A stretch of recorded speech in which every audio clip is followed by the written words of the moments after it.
Hello friends, जय हिंद। आज हम लोग बात करने वाले हैं एक वायरस के बारे में। जैसे कि आप लोगों ने सुना होगा स्मॉल पॉक्स, चिकन पॉक्स। तो आज हम लोग यहाँ पर बात करने वाले हैं मंकी पॉक्स वायरस के बारे में कि मंकी पॉक्स वायरस क्या होता है, जो काफ़ी अभी यूरोपियन कंट्रीज़ में काफ़ी ये ट्रेंड में चल रहा है। मंकी पॉक्स वायरस जो होता है वो काफ़ी ट्रेंडिंग में चल रहा है कि वहाँ पर क्या हो रहा है कि लोगों में काफ़ी मामले देखे गए हैं यूरोप के वाले देशों में। अभी एशिया के अंदर इसके कोई भी केसेस हमको भी देखने को नहीं मिले हैं। ठीक है, तो एशिया के अंदर हमको कोई भी केसेस देखने को नहीं मिले हैं, लेकिन यूरोपियन देशों में क्या हो रहा है कि वहाँ पर ये काफ़ी ज़्यादा मात्रा में फैल रहा है। ये जो बीमारी होती हैं ये डबल स्टैंडर्ड डीएनए वायरस की वजह से होती हैं, है ना। और ये एक विशेष प्रकार के जो बंदर होते हैं, चूहे होते हैं, गिलहरियाँ वगैरह होते हैं, उनमें वायरस पाए जाते हैं। उनकी वजह से ये ह्यूमंस के अंदर क्या होती है, ट्रांसमिट होती हैं मंकी वायरस। तो इसके बारे में हम लोग थोड़ी और बात कर लेते हैं कि मंकी वायरस क्या होता है। तो यहाँ पर देखो, आप डेफिनेशन देख सकते हैं मंकी वायरस की कि मंकी वायरस होता क्या है। मैं आपको यहाँ पर बता दूँ कि ये जो है ईस्ट टाइप का मंकी वायरस का ये वायरस होता है। इसकी ये प्रकृति होती है, इस तरह की कोटिंग्स होती हैं। तो यहाँ पर आप डेफिनेशन में देखेंगे तो डेफिनेशन हमारी बोल रही है कि monkey pox virus is double standard DNA virus. जैसे कि मैंने अभी आपको बताया कि जो मंकी पॉक्स वायरस होता है वो एक डबल स्टैंडर्ड डीएनए वायरस होता है। ठीक है, आरएनए वायरस होते हैं, डीएनए वायरस होते हैं। आरएनए वायरस और डीएनए वायरस में फ़र्क ये होता है कि डीएनए वायरस जो होते हैं उनके ऊपर प्रोटीन थोड़ी सी कम होती हैं, और वो इस तरीके से किसी वायरल इन्फेक्शन या फिर किसी वायरल एंटीवायरल ड्रग से किल कर सकते हैं। लेकिन जो आरएनए वायरस होते हैं उनको थोड़ा किल करने में टाइम लगता है, क्योंकि वो हर 6 मंथ में क्या हो जाते हैं, मोनेटाइज हो सकते हैं, या फिर क्या म्यूटेट होने की संभावना उनके अंदर बढ़ जाती है। वो हमेशा 6 मंथ के अंदर क्या हो जाते हैं, म्यूटेट हो जाते हैं। इसके बाद हम लोग यहाँ पर बात करने वाले हैं कि इसका जो मेन कोज होता है मंकी वायरस का, वो क्या होता है कि ह्यूमन एंड अदर एनिमल। हम क्या कर रहे हैं कि मंकी पॉक्स वायरस का जो मेन कोज होता है वो ह्यूमन होता है और एनिमल हो सकते हैं। ठीक है, तो एनिमल के ज़्यादा कांटेक्ट में होने की वजह से क्या हो जाता है, मंकी वायरस हमको हो सकता है। ये जो मंकी वायरस है, ये देखा जाए कि ऑर्थो पॉक्स वायरस की फैमिली से बिलोंग करता है। कौन सी फैमिली से बिलोंग करता है, ऑर्थोपॉक्स वायरस की फैमिली से क्या करता है, ये बिलोंग करता है। ठीक है, और ये ह्यूमन के अंदर ऑर्थोपॉक्स वायरस की वजह से क्या हो जाता है, ट्रांसमिट हमारी बॉडी के अंदर हो जाता है। ठीक है, इसके अंदर कुछ वायरस इंक्लूड किए गए हैं, जैसे कि काउपॉक्स हो गया, वेरियोला हो गया, है ना। ये सारी चीज़ें इसके अंदर ऐड करी गई हैं।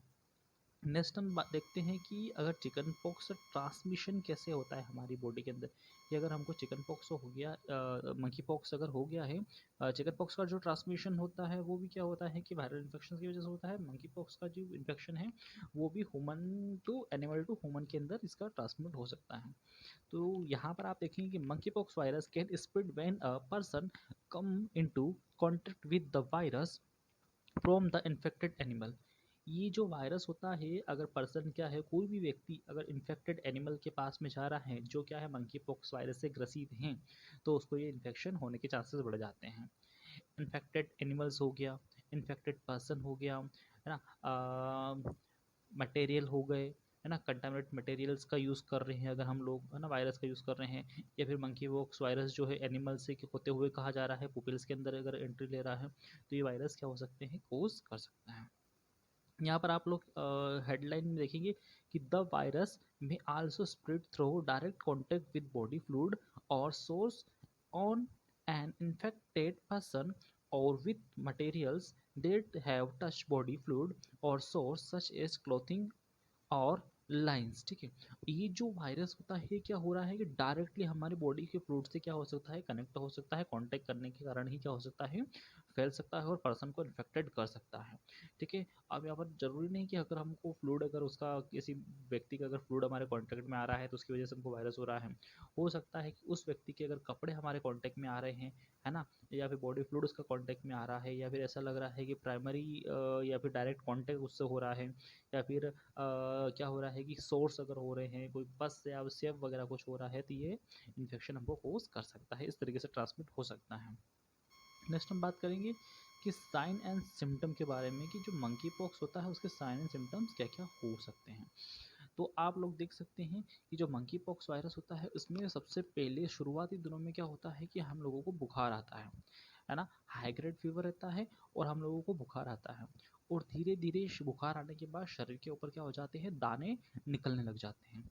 दाने निकलने के बाद में हाथ पैर के तलवों पर छोटे छोटे दाने निकल आते हैं इसकी वजह से, और ये जो दाने होते हैं क्या करते हैं, घाव का रूप ले लेते हैं। जैसे कि आप लोग यहाँ पर ह्यूमन बॉडी के देख सकते हैं, मैंने आपको डायग्राम में यहाँ पर दिखा रखा है।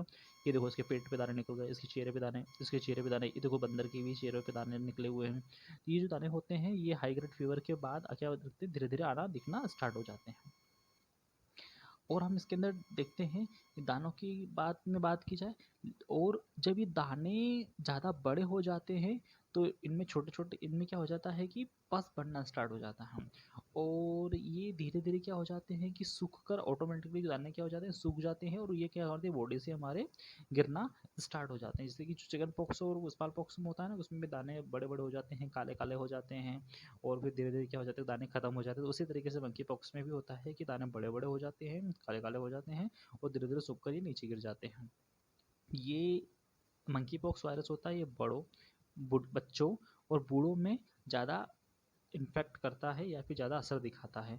जिन लोगों की इम्यून सिस्टम अगर वीक होती है उनको सबसे ज़्यादा मात्रा में ये प्रभावित करता है। तो साइन एंड सिम्टम की बात करें, अगर लक्षण अगर हमको दिख रहे हैं तो बॉडी के ऊपर दाने हो सकते हैं, आपको दिख ही रहे स्क्रीन के ऊपर।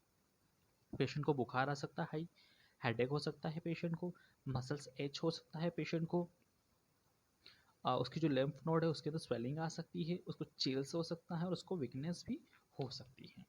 नेक्स्ट इसके अंदर हम लोग बात करते हैं प्रिवेंशन की, क्या क्या हम लोग प्रिवेंशन रख सकते हैं, मंकी पॉक्स वायरस का हम क्या क्या प्रिवेंशन रख सकते हैं। तो प्रिवेंशन की बात करते हैं इसके अंदर, प्रिवेंशन में देखेंगे कि फर्स्ट पॉइंट हमारा बोल रहा है avoid contact with animal that could harbour the virus, including animals that are sick और that have been found dead in area where monkey pox occurs. ठीक है, ऐसे एनिमल्स से हमको दूर रहना है जो क्या हो रहे हैं, मंकी पॉक्स वायरस से इन्फेक्टेड हो रहे हैं, मंकी पॉक्स वायरस की वजह से बीमार हो रहे हैं, और वो या फिर ऐसे एरिया पे जहाँ पर मंकी पॉक्स वायरस की वजह से कोई एनिमल क्या हो गया है, डेथ वगैरह हो गया है, तो ऐसे जानवरों से हमको बच के रहना है।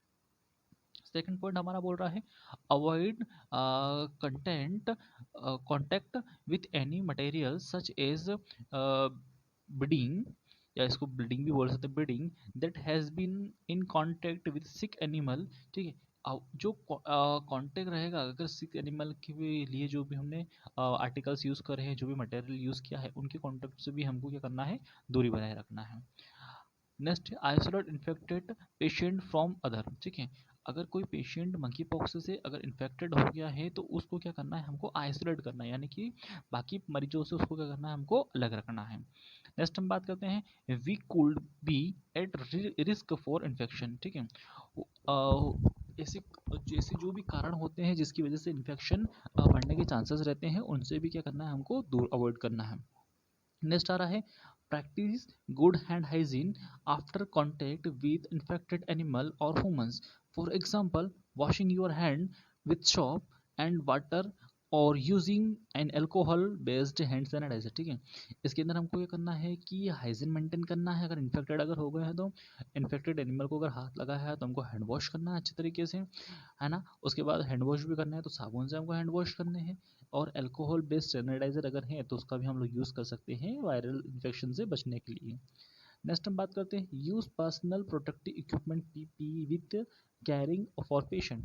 अगर कोई भी पेशेंट को मंकी पॉक्स वायरस हो गया है और उस पेशेंट से अगर हमको ट्रीटमेंट करना है तो हमको पीपीई का यूज़ करना पड़ेगा, यानी कि पर्सनल प्रोटेक्टिव इक्विपमेंट।